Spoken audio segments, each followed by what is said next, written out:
made a huge mistake when I wrote this book, and I don't know what to do about it. In the book, That's Not My Name, it's about a little girl called Mirha who starts her very first day of school, but very quickly realizes that no one can get her name right. The biggest issue I had was figuring out how to make sure that the readers would know how to say Mirha's name. It would be so ironic that in a book where it's so important to say people's names right, the reader might be saying her name incorrectly. And I was very worried that parents, librarians, teachers might even avoid reading this book. Our solution was to have a pronunciation guide at the beginning of the book and keeping it pretty simple and easy for kids to understand. So it would be mir as in miracle, ha as in haha. Once the book came out though, this sort of backfired on me. So I pronounced miracle as miracle with a short I.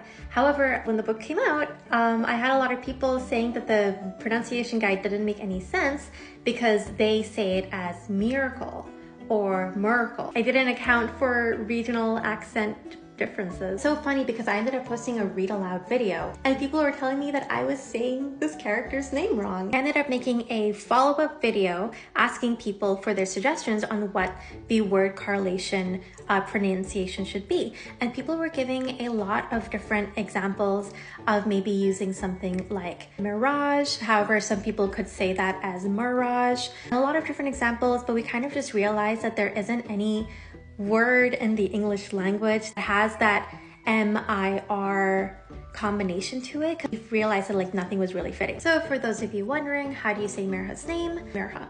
Not Mirha, not Mirha, Mirha, short I.